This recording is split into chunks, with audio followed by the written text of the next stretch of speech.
Diabetes ಸಂಪೂರ್ಣ ಗುಣವಾಗುತ್ತದೆಯೇ? Diabetes ನಿಯಂತ್ರಣ ಮಾಡುವುದಾದರೂ ಹೇಗೆ? ಮಧುಮೇಹ ಅನ್ನುವುದು ಇತ್ತೀಚಿನ ದಿನಗಳಲ್ಲಿ ಮನೆಗಳಲ್ಲಿ ಹರಡಿದೆ. ಹಲವಾರು ಜನ ಹಲವಾರು ವ್ಯಾಖ್ಯಾನಗಳನ್ನ ಮಧುಮೇಹದ ವಿಚಾರದಲ್ಲಿ ಹೇಳುತ್ತಿರುತ್ತಾರೆ. ಕೆಲವರು ಮನೆಮದ್ದು ಮಾಡಿದ್ರೆ ಶುಗರ್ ಹೋಗುತ್ತದೆ ಅಂತ ಹೇಳುತ್ತಾರೆ. ಇನ್ನು ಕೆಲವರು ಜೀವನ ಪೂರ್ತಿ ಔಷಧಿ ತೆಗೆದುಕೊಳ್ಳಬೇಕು ಎಂದು ಭಯ ಪಡುತ್ತಾರೆ. ಆದ್ರೆ ನಿಜವಾದ ಸತ್ಯ ಏನು? ಈಗ ಸರಳವಾಗಿ ತಿಳಿದುಕೊಳ್ಳೋಣ. ಮೊದಲು ಡಯಾಬಿಟಿಸ್ ಎಂದ್ರೇನು ಅನ್ನೋದನ್ನ ಅರ್ಥ ಮಾಡಿಕೊಳ್ಳಬೇಕು. ಡಯಾಬಿಟಿಸ್ ಅಂದರೆ ರಕ್ತದಲ್ಲಿನ ಸಕ್ಕರೆ ಪ್ರಮಾಣ ಸಾಮಾನ್ಯ ಮಟ್ಟಕ್ಕಿಂತ ಹೆಚ್ಚಾಗುವ ಸ್ಥಿತಿ. ನಮ್ಮ ದೇಹದಲ್ಲಿ ಇನ್ಸುಲಿನ್ ಎಂಬ ಹಾರ್ಮೋನ್ ಸಕ್ಕರೆಯನ್ನ ಕೋಶಗಳಿಗೆ ಸೇರಿಸುವ ಕೆಲಸ ಮಾಡುತ್ತದೆ. ಆದ್ರೆ ಇನ್ಸುಲಿನ್ ಕಡಿಮೆಯಾದಾಗ ಅಥವಾ ಸರಿಯಾಗಿ ಕೆಲಸ ಮಾಡದಿದ್ದಾಗ ಶುಗರ್ ಹೆಚ್ಚಾಗುತ್ತದೆ. ಇದನ್ನ ಹಲವರು ಗಮನಿಸದೆ ಬಿಡುತ್ತಾರೆ, ಏಕೆಂದ್ರೆ ಆರಂಭದಲ್ಲಿ ಯಾವುದೇ ಲಕ್ಷಣ ಕಾಣಿಸದೇ ಇರಬಹುದು. ಆದ್ರೆ ನಿಯಂತ್ರಣ ಇಲ್ಲದಿದ್ರೆ ಕಣ್ಣು, ಕಿಡ್ನಿ, ನರಗಳು ಮತ್ತು ಹೃದಯದ ಮೇಲೆ ಪರಿಣಾಮ ಬೀರುತ್ತದೆ.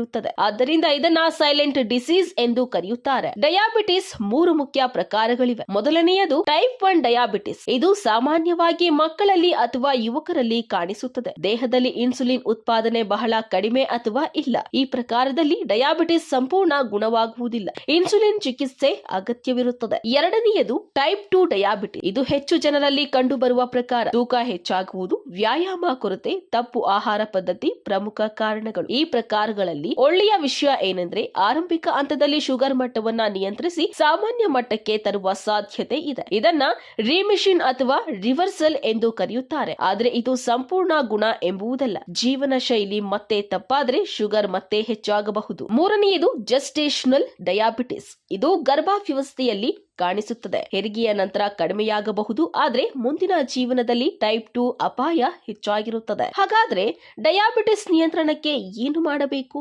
ಮೊದಲನೆಯದು, ಪ್ರತಿದಿನ ಕನಿಷ್ಠ 30 ರಿಂದ 45 ನಿಮಿಷ ನಡೆಯುವುದು ಅಥವಾ ವ್ಯಾಯಾಮ ಮಾಡುವುದು. ಇದು ಇನ್ಸುಲಿನ್ ಕಾರ್ಯಕ್ಷಮತೆಯನ್ನ ಹೆಚ್ಚಿಸುತ್ತದೆ. ಎರಡನೆಯದು, ತೂಕ ನಿಯಂತ್ರಣ. ಸ್ವಲ್ಪ ತೂಕ ಇಳಿಕೆಯಿಂದಲೇ ಶುಗರ್ ಮಟ್ಟದಲ್ಲಿ ದೊಡ್ಡ ಬದಲಾವಣೆ ಕಾಣಬಹುದು. ಮೂರನೆಯದು, ಆಹಾರ ನಿಯಂತ್ರಣ. ಸಕ್ಕರೆ, ಮೈದಾ, ಬಿಳಿ ಅಕ್ಕಿ ಮತ್ತು ಪ್ರೋಸೆಸ್ಡ್ ಫುಡ್ ಕಡಿಮೆ ಮಾಡುವುದು. ಹೆಚ್ಚು ತರಕಾರಿ, ಪ್ರೋಟೀನ್ ಮತ್ತು ಫೈಬರ್ ಇರುವ ಆಹಾರ ತೆಗೆದುಕೊಳ್ಳಬೇಕು. ನಾಲ್ಕನೆಯದು, ಒತ್ತಡ ನಿಯಂತ್ರಣ ಮತ್ತು ಉತ್ತಮ ನಿದ್ರೆ. ಸ್ಟ್ರೆಸ್ ಹೆಚ್ಚಾದ್ರೆ ಶುಗರ್ ಕೂಡ ಹೆಚ್ಚಾಗುತ್ತದೆ. ಐದನೇದು, ವೈದ್ಯರ ಸಲಹೆಯಂತೆ ಔಷಧಿ ಮತ್ತು ನಿಯಮಿತ ಪರೀಕ್ಷೆ. ಔಷಧಿ ತೆಗೆದುಕೊಳ್ಳುವುದು ದುರ್ಬಲತೆ ಅಲ್ಲ, ಅದು ನಿಮ್ಮ ಆರೋಗ್ಯವನ್ನ ರಕ್ಷಿಸುವ ಒಂದು ಸಾಧನ. ಇಲ್ಲಿ ಹಲವರು ಮಾಡುವ ಕೆಲವು ದೊಡ್ಡ ತಪ್ಪುಗಳಿವೆ. ಸ್ವತಃ ಔಷಧಿ ನಿಲ್ಲಿಸುವುದು, ಮನೆಮದ್ದು ಮಾತ್ರಕ್ಕೆ ನಂಬಿಕೆ ಇಡುವುದು, ಪರೀಕ್ಷೆ ಮಾಡಿಸದೆ ಬಿಡುವುದು ಮತ್ತು ನನಗೆ ಲಕ್ಷಣ ಇಲ್ಲ ಎಂದು ನಿರ್ಲಕ್ಷ್ಯ ಮಾಡುವುದು. ಈ ತಪ್ಪುಗಳು ಮುಂದಿನ ದಿನಗಳಲ್ಲಿ ದೊಡ್ಡ ಸಮಸ್ಯೆಗೆ ಕಾರಣವಾಗಬಹುದು. ಆದ್ದರಿಂದ ಸ್ನೇಹಿತರೆ, ಸಾರಾಂಶವಾಗಿ ಹೇಳಬೇಕಾದ್ರೆ ಡಯಾಬಿಟಿಸ್ ಸಂಪೂರ್ಣವಾಗಿ ಗುಣವಾಗುವುದಿಲ್ಲ. ಆದ್ರೆ ಸರಿಯಾದ